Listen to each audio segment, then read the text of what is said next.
everyone. Good afternoon. Just a few things here at the top, and then happy to jump in and take questions. So on Monday, Secretary Austin will depart for Germany, where he and the chairman, Chairman C.Q. Brown Jr., will host the 20th meeting of the Ukraine Defense Contact Group at Ramstein Air Base. The Secretary and the Chairman will join ministers of defense and senior military officials from nearly 50 nations around the world to discuss the ongoing war in Ukraine and reiterate that the United States and this coalition continue to stand with the people of Ukraine and that we will not let Ukraine fail in its war to defend themselves against Russian aggression. Separately, Secretary Austin today announced that Dr. Radha Plum will serve as the department's next Chief Digital and Artificial Intelligence Officer. Dr. Plum currently serves as the Deputy Undersecretary of Defense for Acquisition and Sustainment, and during her time has worked to address critical acquisition matters in defense of our nation, including maintaining and strengthening a robust national security industrial base and supply chains. Dr. Plum's expertise will enhance the CDAO's innovative efforts and help accelerate the department's adoption of data, analytics, and AI to generate decision advantage. On behalf of the department, we also want to thank Dr. Craig Martell for serving as the first CDAO over the past 2 years. Dr. Martell and the CDAO team brought together diverse talents and cultures of 4 organizations to advance data, AI, and analytics for America's national security and deliver tangible results in a short period of time.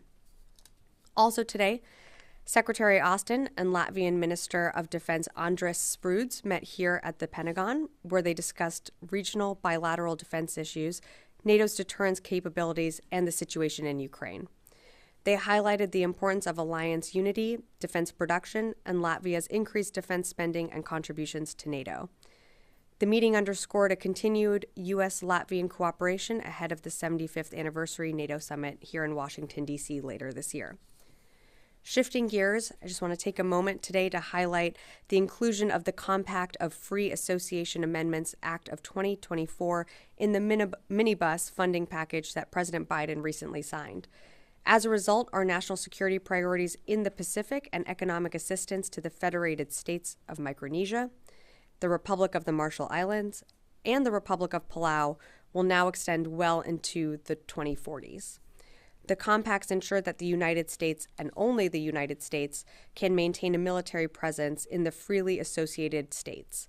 Also, because of the compacts, citizens from these 3 partners are able to serve in the U.S. military, which they do at high rates, and we're incredibly grateful for their service.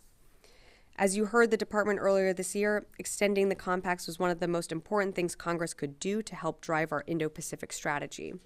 And thanks to the leadership of this administration, hard work across the interagency, and a strong bipartisan majority in Congress, we got it done together.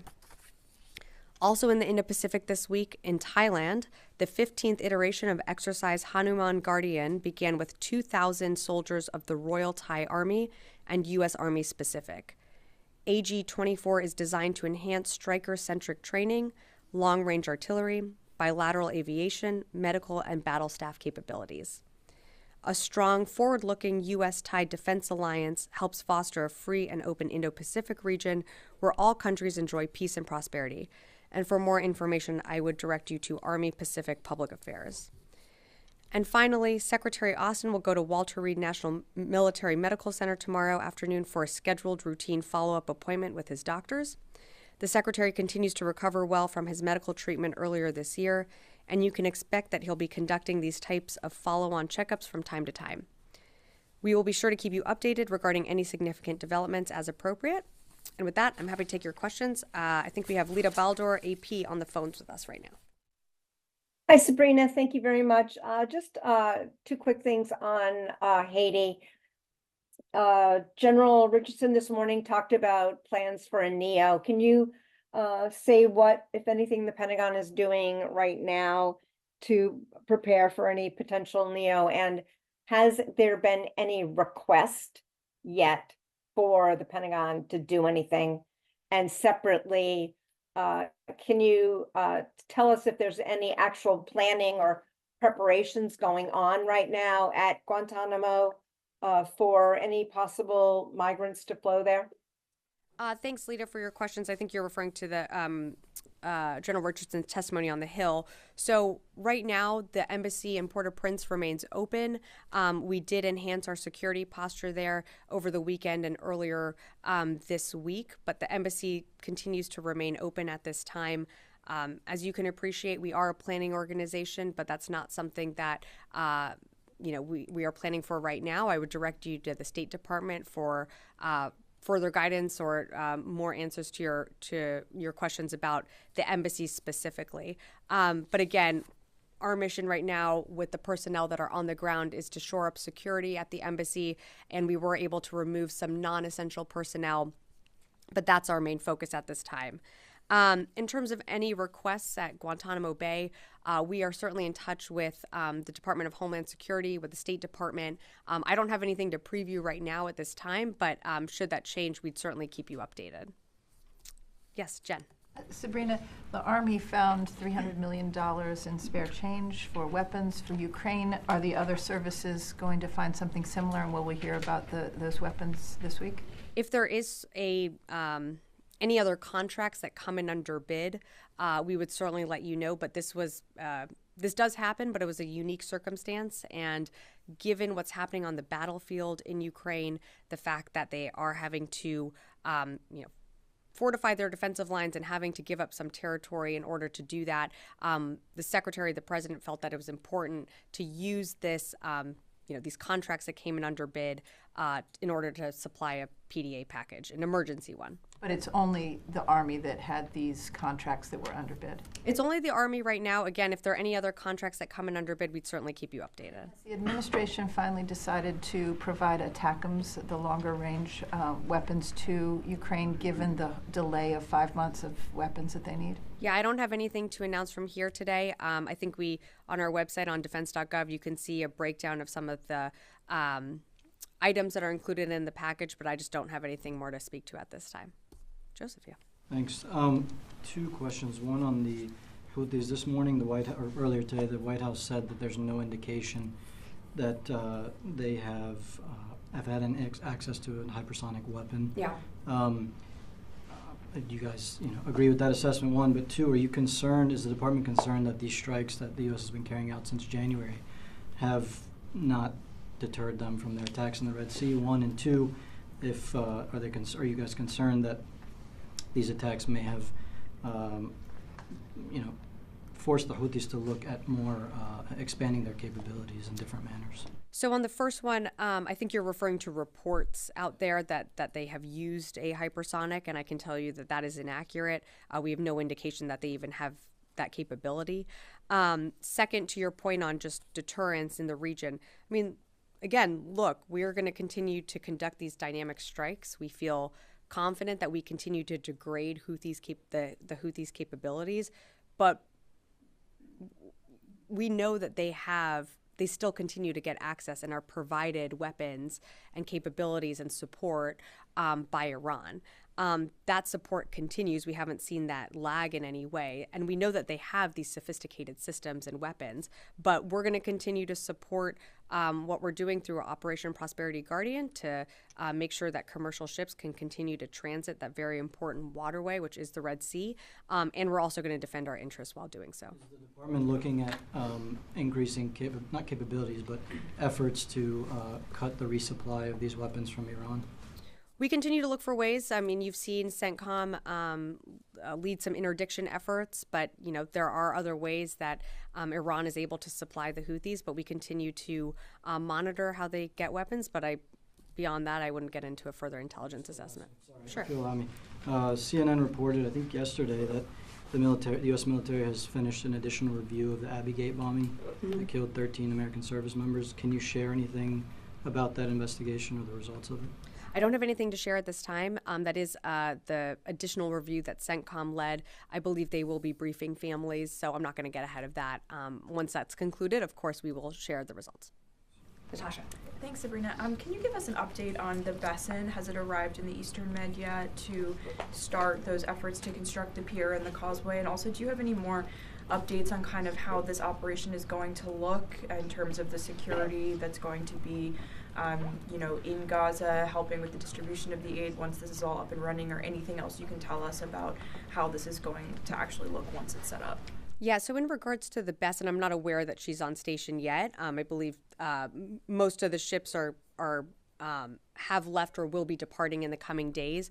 Again, as we announced, I believe it was last Friday, General Ryder was up here announcing our efforts to establish this floating pier. From when he announced it was going to be approximately 60 days. So doing the math, it's just over 50 days now. And that's for when ships will actually arrive on site and be able to construct this floating pier. But I'm not aware that they're there yet. In terms of your second question on aid distribution, I think that's Regional partners, and basically, is this taking shape more? right. So still working through that. We are in of course, communication with the IDF, with other partners in the region on what aid distribution would look like, what security around this floating pier would look like. I don't have an update for you at this time just yet. When we get closer to announcing something, we'll certainly keep you updated. And also, just shifting gears for 1 sec, the Department of Defense, they announced that they were examining that balloon that was found by fishermen off the coast of Alaska. Do you have any updates on when that review might be complete, or any preliminary indications of what the balloon was, for example, if it's a spy balloon? No indications yet. It's something that the department is reviewing right now at this time, and being able to exploit some of the details of what we're finding. But I just don't have more information at this time. When we are ready to share that, I'm sure we will. Constantine. Thanks, Sabrina. As far as the Navy's amphibious ability is concerned, the USS Boxer has been delayed from deploying for several months now. I think just in the last few days, the USS Wasp, which is undergoing a maintenance period, had to limp back into port. And this is all happening as we're talking about a possible NEO in Haiti. So, very broadly, I guess my question is, does Secretary Austin have faith in the Navy's ability to maintain its fleet of amphibious ships? The Secretary absolutely has confidence in the Navy.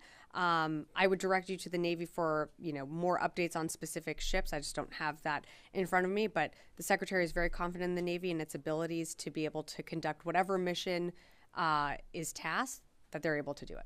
And just a quick follow-up. So have there been any impacts on any of the recent missions as a result of maintenance issues with the Navy? For more maintenance details, I would direct you to the Navy, but not to my knowledge. Janie. Thank you, Sabrina. Great to see you. And regarding in the Freedom Shield, the U.S. and South Korea military joint exercises, and why were U.S. strategic assets not allowed to participate in this exercise? I'm not aware of the exercise that you're referring to. I'd refer you to. Yesterday. I'm not sure. I'd refer you to INDOPACOM for more information on that. Thank you. Another one on Ukraine. The Ukraine government announced that most of North Korean weapons used by Russia were defective. Is North Koreans still applied? But do you think North Korea still applied these weapons to Russia? I can't speak to their effectiveness. We haven't done an assessment of that. But what I can tell you is that we know that Russia continues to look to partners like North Korea, like Iran, to seek more weapons in its ongoing war with Ukraine. How effective those are, I just don't have an assessment for you. But it's very clear that Russia has further isolated itself on the world stage, and going to these going to these partner countries that Russia seeks relationships with is certainly stands in stark opposition to what the United States has convened, which is the Ukraine Defense Contact Group, which has almost 50 countries and allied nations part of that, helping support Ukraine. On 155 millimeter artillery shells, do you still want South Korea provide 155 millimeter artillery shells to Ukraine? We support any partner or allied country that would support Ukraine in whatever security assistance it needs. 155 millimeter rounds are certainly something that we know Ukraine needs on the battlefield. And since you gave me the opportunity, I'm going to take it to make a plug for Congress to pass our urgent supplemental request that we still don't have. And as you know, we provided an emergency $300 million package just on earlier this week on Tuesday, but that is not sustainable. Obviously, that was a something that contracts came under bid, and we were able to provide an emergency PDA to Ukraine. But we really need Congress not only to fully authorize and fund this department with our FY24 budget request, we need the urgent supplemental request also funded, and we're heading into FY25 budget season, so we're also going to need that funded. Thank you. Carla. Hey, thanks. Just to follow up on that, Speaker Johnson has suggested to make this assistance to Ukraine a loan or lend-lease type of program. Does the Pentagon think that that's a viable option? Look, I know negotiations are ongoing in Congress. I'm not going to get ahead of those. Right now, what we need is a supplemental. A nation like Ukraine that's going through a war, I think it's going to be very hard, obviously, for a country like that to repay these loans. But that's something that would have to obviously be worked out with not just the Department of Defense, with the State Department, with the White House. So I'll just leave it at that. And then one more follow, and then I do have a question too. But Sure. when you told Lita, you said we're a planning organization, but a NEO is not something we are planning for right now. Well, you were referencing the NEO. Did you mean that the Pentagon is not planning for a NEO right now, or did you mean that the State Department has not tasked the Pentagon with executing a NEO right now? We've not been tasked with executing a NEO. Again, the embassy is fully up and running right now, open in Port-au-Prince. Yes, we have installed additional security personnel there to reinforce our security posture there, but that's all they're doing is just securing the embassy. We plan for a range of contingencies. I don't have anything more to share today. Okay, and then my last question is on Turkey's president. President Erdogan has said that Ankara is going to be able to hopefully recoup $1.4 billion that it paid for the F-35s. It was blocked from buying those. Can you provide us any sort of update on that? Can you confirm that that will happen? What's going on with those talks now between Turkey and the U.S.? I don't have any update on that. I direct you to the State Department. Yeah. Yes. Me? Over to you. Yes. Thank you. Unless Thanks, you don't have a question. Regarding U.S. Forces in Syria, is there any change in their positions? No, there's been no posture changes. Just to follow. So there's no plan to relocate or withdraw them from Syria? I have no updates to announce. There's been no changes to our force posture in Syria or Iraq. I'm asking this because, according to some reports, Russia and Syrian government are coordinating to move towards the eastern part of the country that borders with Iraq. Yeah, I cannot confirm those reports. Again, our posture hasn't changed. Our mission in Syria and Iraq remains to ensure the continuing defeat of ISIS. I have no posture changes to announce today. Yeah. Go ahead. Thank you, Sabrina. So I asked about this on Tuesday, and I thought maybe we could just get some more clarity. So in terms of the temporary port that's being constructed, it would seem from the perspective of the U.S. taxpayer who's funding that and the civilians in Gaza who now have to wait 60 days to get the aid, that it would seem more logistically to make sense to use a port either in Egypt or Israel and bring the aid through. So why are we constructing a port instead of doing those two things? Yeah, no, I appreciate the question, and you're not going to get much more of a different answer than you got on Tuesday. But to clarify, this is a floating pier with a causeway, and in terms of other access points, this is what the U.S. military deemed as the most efficient way to get aid in with our capabilities, and that's why that decision was made. Rio. More efficient than how could it take 60 days to get items from Israel and just drive them down? Well, we fully support the entry ports on the crossings like on land to allow aid to flow more freely in. That's something that we continue to pressure. You've seen that in some of the secretary's readouts with Minister Gallant, that we continue to want to see humanitarian aid increase into Gaza. The best way to do that is by land options. Those are clearly not viable at this time. And so at the direction of the president, he directed more aid to flow into Gaza to the Palestinian people. So we started conducting airdrops, and now we're conducting a floating pier. To go Further than Can I- pressuring, why not demand it from the government of Israel, who were, paying billions to support their war? We have very direct conversations with the IDF and at all levels of government with the Israeli government. Rio. Yeah, thank you, Sabrina. The president essentially opposed the Japanese company's plan to buy U.S. steel this morning. So, does the Pentagon assess that Japanese investment in the U.S. could be a national security concern for the United States? I don't have anything more for you on that, Rio. I'm sorry. I direct you to the White House. I know they spoke to this earlier today.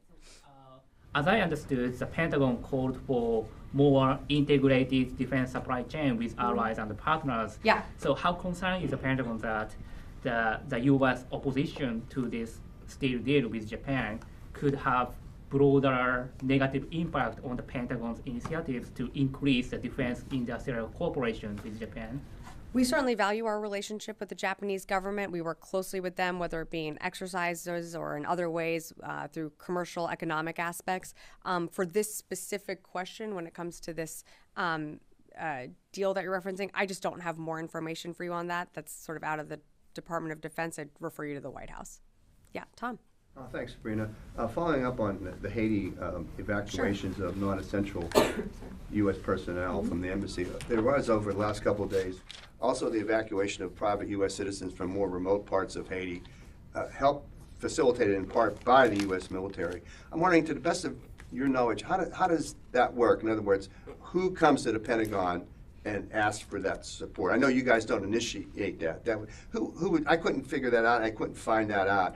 How does that work, please? So I'm not tracking any citizens within Haiti that need, like, from further remote parts that needed evacuation. That's something that, like, if you are an American citizen in a country that needs, whether it be assistance, that would go through the State Department. But the personnel that left with some of our service members were embassy personnel, non-essential personnel. So it's your understanding that the military has not helped evacuate. We're not talking about embassy people or those associated with the embassy. Right. To your understanding, the military has not evacuated any other? To my understanding, that's correct. It's just embassy personnel. Thank you. Yeah. Rio, yeah. Thanks so much. I have questions on Osprey. Sure. Yesterday, U.S. Force Japan resumed Osprey flights in Japan. And first, do you know if the U.S. military resumed Osprey flights somewhere other than Japan after they lifted grounding? I don't. I would direct you to the services to speak to that on where other flights have taken off from. And secondly, in local communities in Japan, there are such concerns that there's not enough sufficient explanation about the cause of the Osprey crash last year. So what would be your response to such concerns? Well, the secretary had a call with his Japanese counterpart yesterday, and I think we put out a readout of this. At the end of the day, this was a decision that the services made that these Ospreys are able to fly. The secretary has confidence in the service's ability to conduct an investigation into what happened, but also in the ability for our service members to fly these Ospreys. And so I would refer you to the services to speak more broadly on, any in-depth investigations or incidents that you're referring to. But the secretary certainly has confidence in NAVAIR and what they were able to do. I'm going to go to the phones, and then happy to come back in the room. Jeff Schogel, Task and Purpose. Thank you. Is the United States sending ships, aircraft, and other assets to the Caribbean in case they are needed? Yeah, Jeff, at this time, right now, we are not. Of course, if asked by DHS or the State Department, if we need to, we can certainly surge assets to any region that might need help. But at this time, again, our focus, I think you're referring to Haiti, our focus right now is just on making sure that our personnel in the embassy are safe, and that's why you've seen an increase in our security posture there. Okay, and I'll take one more from the phone. Heather, USNI. Hi, thanks so much. Just to follow up on the Red Sea with the Houthis, in terms of what the Houthis have been doing, we now have had a ship sink, 3 people killed, and then another attack with about 28 different drones. So it seems like it's escalating. So in terms of the deterrence, I know that you said you're continuing to work on it, but is the U.S. concerned that its deterrence is not working? And then a quick question about weapons we send to Israel. Can given that there's been so many casualties among civilians, as the U.S. and the Department of Defense, said, hey, Israel, we're no longer going to be sending you these weapons unless you start being better about not killing innocent civilians? Thanks, Heather, for the question. So right now, the department's priorities still continue to be supporting Israel in its fight against the terrorist organization Hamas. So that does include security assistance, and that is through FMF and FMS.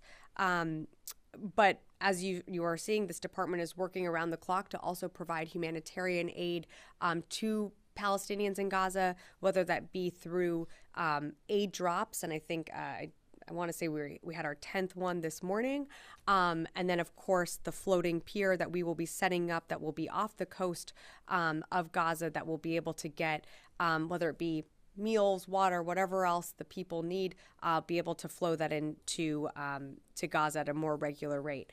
In terms of your question on the Red Sea, again, we're under no impression that we have completely wiped off the map all of the Houthis' capabilities. We know that they continue to have a robust arsenal. They continue to threaten commercial shipping. I would put the question back onto you, though, and when you're thinking about this, is that every time the Houthis strike a commercial ship or threaten that passageway, they are endangering commerce in the region. They are putting at risk 12 to 15% of the world's commerce that flow through. That doesn't just impact the United States. That doesn't just impact Israel. That affects the entire world, including the people in Yemen. And so, like you mentioned with the Ruby Mar that was recently, that they did hit and that was sank, that was carrying pounds and pounds of fertilizer, not to mention oil that is now leaking out into the Red Sea that's going to cause an environmental disaster right in their backyard. So it's up to them to make the calculation on when they decide to stop these attacks. I can tell you that the United States military, in conjunction with our partners and allies, will continue to hold the Houthis accountable. Yes, Jen. Sabrina, is it your assessment or the Pentagon's assessment that the Iranian spy ship that is back in the Gulf of Aden is assisting with the targeting that the Houthis when they fire these missiles or drones? And if so, is it a legitimate target? Yeah, I'm not going to get into our intelligence assessments. This ship has been there for many years, long before this conflict, sort of started in the Red Sea. It's a ship that rotates out with other Iranian ships. They obviously have equities in the region, so we're fully aware of its ability to operate there. But beyond that, I just wouldn't be able to speak to that. For Djibouti, after the U.S. and Britain started attacking Houthi sites in Yemen, yeah. It left, it returned. Is it involved with? Is it a legitimate target? Yeah, no, I appreciate the question. I'm just not going to get it further into that. Thank you, Jen. Yes, and then come back over here. Thank you, Sabrina. So completely different topic, but I just wanted to ask you about Sentinel, the Air Force program that's under review. The 2025 budget includes funding for this program. So is that like getting ahead of the review? Is that saying the program's already cleared? I would direct you to the Air Force for more specifics on that. I just don't have that in front of me. I just don't have anything to add. Yeah. Yes, last question. Thank you, Sabrina. My question will be about the defense budget overview that published by the DoD. One specific part, especially a graphic, catch my attention. It's about 2024's budget, the fiscal year 2024. It says the supplementals, under the supplementals, Ukraine has $44 billion of aid, which is fighting a nuclear power country like Russia with its tanks and planes and everything. On the other hand, the help to Israel is $10 billion, quarter of the amount that you are spending for an army that fights a conventional, proper army. Can you give us a breakdown of this amount? Is that including the annual $3 billion aid as well? I don't have a breakdown in front of me. OMB, of course, that website has our budget breakdown, and you saw the secretary and others testify on the Hill on FY24. And of course, we still don't have that budget approved. Now we're moving to FY25. What I can tell you is that we can do many things at once. We can continue to support Ukraine with what it needs on the battlefield through security assistance. We can continue to support Israel, one of our longstanding allies, in its fight against Hamas. And one of the things that the budget, of course, is guided by is our NDS, which, of course, always keeps an eye on our pacing challenge in the Indo-Pacific, which is the PRC. But for a larger budget breakdown, look, I just don't have all of that in front of me. I would direct you to OMB's website. And for the aid ship that is going to Gaza, you just said south of Gaza. You will put the Pearl at the south of Gaza. Is that? I don't think I said a location. No, I don't think I did. If I did, I did not intend to. We don't have a location yet. That's not something that we're going to speak publicly to yet. It's not a ship. Just to correct you there, it's a pier that will be able to. It's a Trident pier that will, of course, be able to be, basically breached into the beachhead, and then we'll have a floating pier further off site that will allow for ships and cargo to basically go there and then be transited to that floating causeway. Yeah. All right. Yeah. One more question. Yeah.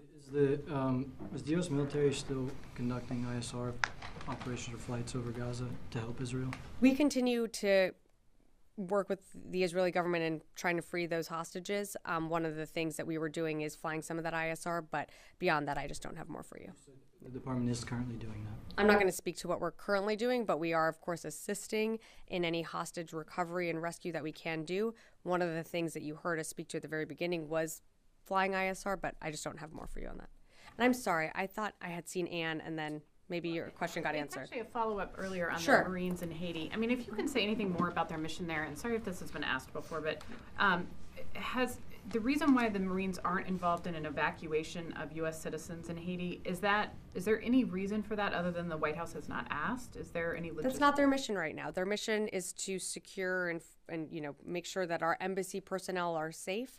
Obviously, the environment continues to change in Haiti. What we want to see here, and I know my colleagues at the State Department can speak to this much better, but we want to see, governance restored, security restored in Haiti. Until that happens, we also need to protect our personnel. That's just what they're doing. They're just there at the embassy. Should they be tasked with something different, of course, they would be able to respond. But right now, their mission is just to secure that embassy. Do you know how many Americans are in Haiti right now beyond the embassy personnel? I don't. That would be something that the State Department might be able to help with. All right. Thanks, everyone.